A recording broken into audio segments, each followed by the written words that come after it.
With the star returning to work at AEW and more, this is Wrestling Rambles. My name is John, and you're watching the Wrestling Report.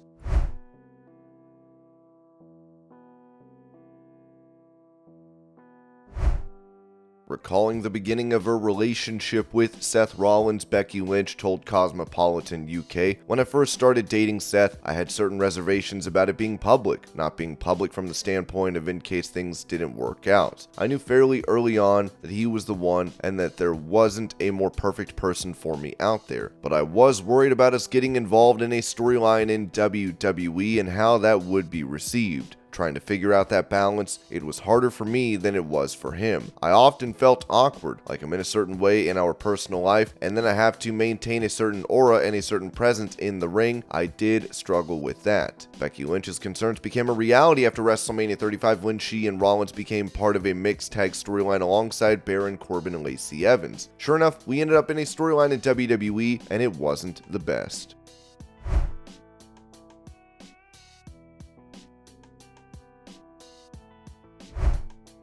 When talking about the reception from fans and critics to the AEW Fight Forever video game, lead narrative designer for the game, Justin Leeper, told Cultaholic, "Yeah, I think we're pretty happy. I think that I was at least aware the reviews might not be in the stratosphere, but at the end of the day, I make games for the player. I make games so that the people that are interested in it will pick it up and find some fun and enjoyment in it. Does that mean I made a perfect mode? No, definitely not. Is this a perfect game? No, it is not. Especially taking it as a from the ground up first ever effort for a brand new IP, I think we accomplished what we wanted to do. I think I accomplished what I wanted to do on the mode. I think we made it a kind of easy to play, hard to master kind of game that was intuitive to the controls and fun to play. It's something to build off of, very much so, and I hope that there are some updates that come that bring some other people into the fold who hadn't bought the game yet. By and large, the people who I've heard from that are playing it are enjoying what they're playing."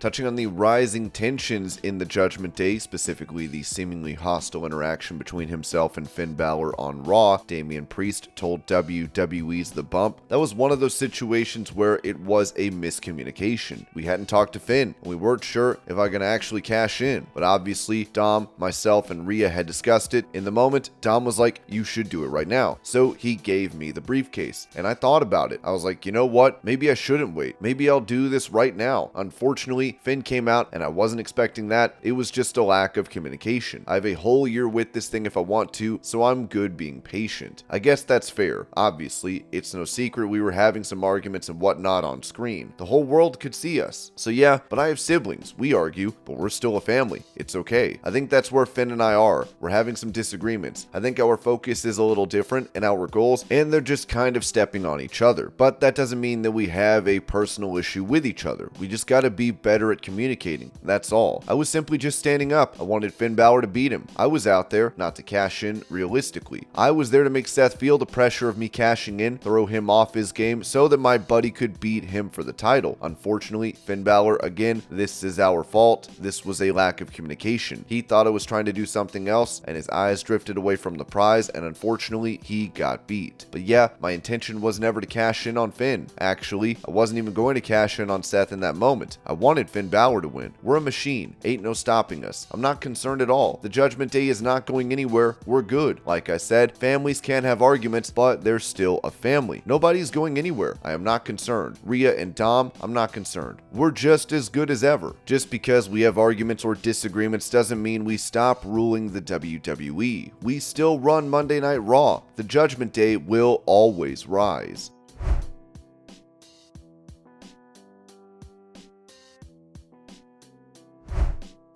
As LA Knight is getting crazy support from fans in attendance every time he makes his way out to the ring, Steve Carrier of Ringside News said this about WWE's perception of the star. LA Knight is wildly popular within the WWE fan base, and we asked around about how this is seen backstage. We are told that everyone within WWE is well aware how popular LA Knight is.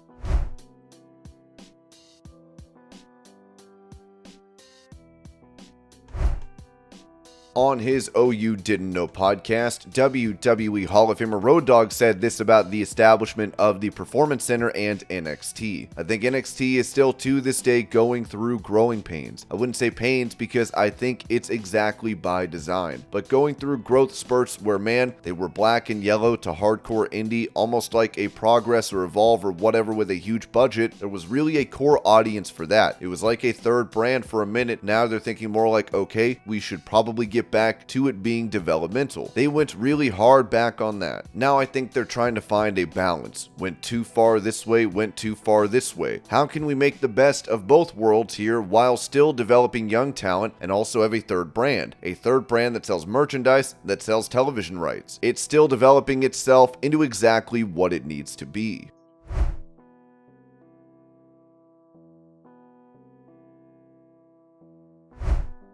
Saying this about Triple H's status from Raw on July 3rd, it was noted that Fightful Select has learned that WWE's Chief Content Officer Paul Triple H Levesque was not at the past week's WWE Raw. Several people backstage at WWE Raw noted to us that they hadn't expected Triple H's absence, but that he was in a great mood Saturday for WWE Money in the Bank and excited for the success of the show. Those that we spoke to claimed there was nothing to it and just a planned night away. Triple H is expected to return this weekend for SmackDown. Talent weren't told why he wasn't there. Bruce Pritchard ran the show in Triple H's place on Monday, as is usually the case when he can't make a show. As highlighted this weekend, Vince McMahon did not make the trip over to London for the pay-per-view. He also was not at WWE Raw.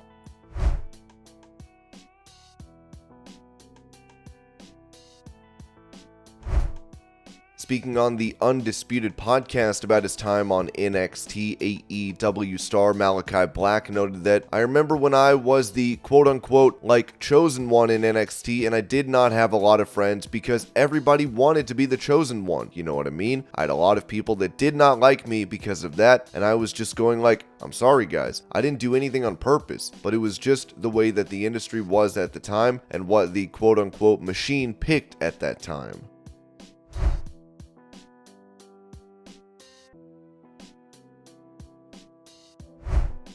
Revealing how much he made starting out with WWE, John Cena said on Heart to Heart, "My first contract with WWE was $12,000 a year. I quit my job the day I was signed. I think my rent was $1,000 a month, so all my money is now rent. When I told my mom, she's like, I hope you're okay. My dad, I could have told him any other position and he would have been like, yeah, whatever. But I told him I got a job with WWE. Oh, my son, this is unreal. It's going to be great.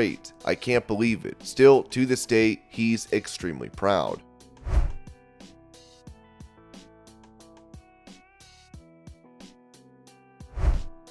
Giving an update on the AEW contract for Diamante, Sean Ross Sapp reported that her deal is not the same. We're told that has changed. Fightful Select has learned that Diamante's deal has been bumped up from the Tier 0 deal she'd been on to a full-time contract. Diamante was recently added to AEW's official roster page as well. She's been performing on the Ring of Honor brand since April and has picked up several wins. Diamante has been with AEW for over 3 years after first appearing in January of 2020 on an episode of Dark. Throughout the years, Fightful would follow up and ask sources in the company if she was on a full-time deal, and it was confirmed she was under a deal, but not the all-elite graphic level deal many others were.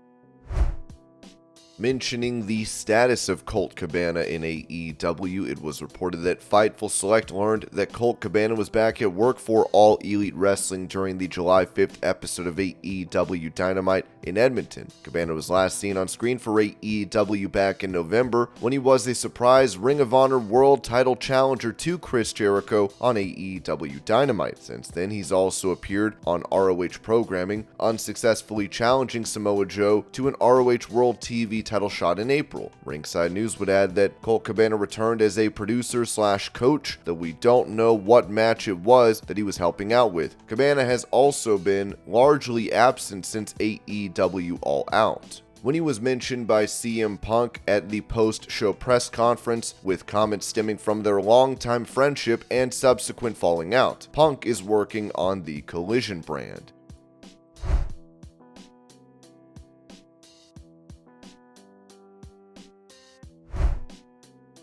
with a fan on Twitter suggesting former WWE star Melina got heat over having a sexual relationship with a married man, Batista, during her time with the company, and when she was dating John Morrison, Melina would reply writing, "Did you know I attempted suicide back then? I never want to talk about it or getting raped because I don't want it to be all people see when they look at me. I'm more than what happened to me. I know whoever started the rumors didn't care, but these falsehoods ruined lives." And this was your pro wrestling news update. I hope you're all having a great day. Thank you so much for watching, and I'll see y'all later.